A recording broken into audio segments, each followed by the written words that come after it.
মৰমৰ ছাত্ৰ ছাত্ৰীসকল, বিশ্ব পৰিৱেশ দিৱসৰ আজি ৪ৰ্থ দিনৰ কাৰ্যসূচী আমি পালন কৰিছোঁ। ৪ৰ্থ দিৱসৰ কাৰ্যসূচীত আজি আছে আৱৰ্জনা হ্ৰাস। এতিয়া কথা হ'ল আৱৰ্জনা মানে কি?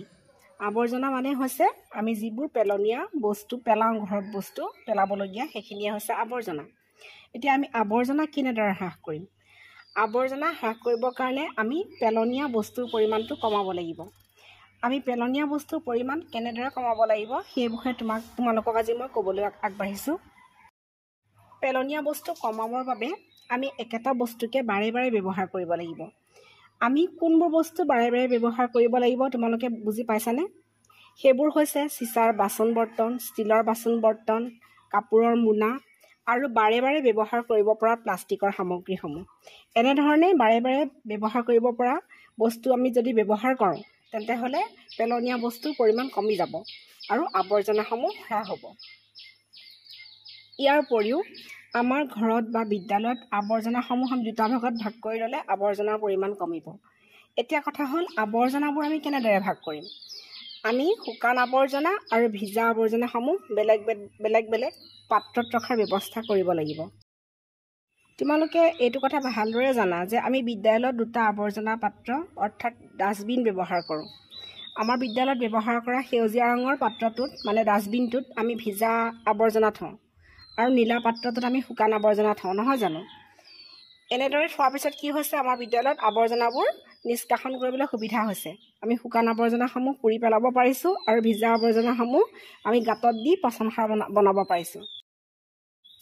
এই কথাবোৰ আমাৰ ঘৰ, পৰিয়াল, আমাৰ ওচৰ চুবুৰীয়া আমি সকলোকে শিকাম আৰু নিজেও এই নীতি নিয়মসমূহ মানি চলিবলৈ চেষ্টা কৰিম।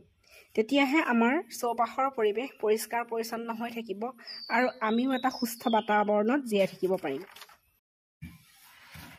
ইয়াৰ লগতে আমি ঘৰত বা বিদ্যালয়ত আৱৰ্জনাসমূহ পেলাবৰ কাৰণে দুটা গাঁতৰ ব্যৱস্থা কৰিব পাৰোঁ। এটা গাঁতত শুকান আৱৰ্জনা আৰু আনটা গাঁতত ভিজা আৱৰ্জনা জমা কৰিব লাগে। এতিয়া ভিজা আৱৰ্জনা মানেনো কি তোমালোকে জানানে? ভিজা আৱৰ্জনাবোৰ হৈছে যেনে ঘৰত আৰু বিদ্যালয়ত ওলোৱা বিভিন্ন ধৰণৰ আৱৰ্জনা, যেনে শাক পাচলিৰ বাকলি, কণীৰ বাকলি, চাহপাত, কল বাকলি আৰু লগতে মাছ মাংসৰ পেলনীয়া অংশ, এইবোৰে হৈছে ভিজা আৱৰ্জনা আৰু লগতে পেলনীয়া খাদ্যবস্তুৰ কিছু অংশ। এনেধৰণৰ ভিজা আৱৰ্জনা গাঁতত পেলাই আমি পচন সাৰ তৈয়াৰ কৰিব পাৰোঁ আৰু এই পচন সাৰ আমি যদি খেতিত ব্যৱহাৰ কৰোঁ তেতিয়া খেতিও ভাল হ'ব।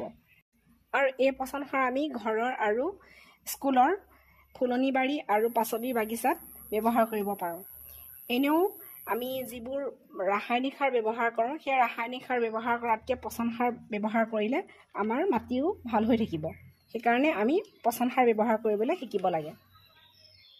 এই ব্যৱস্থাসমূহ অনুশীলনৰ দ্বাৰা আমি আমাৰ পৰিৱেশৰ আৱৰ্জনাৰ পৰিমাণ হ্ৰাস কৰি পৰিৱেশৰ পৰিষ্কাৰ কৰি ৰাখিব পাৰিম। ছাত্ৰ ছাত্ৰীসকল, তোমালোকে হয়তো কথাবোৰ বুজি পাইছা।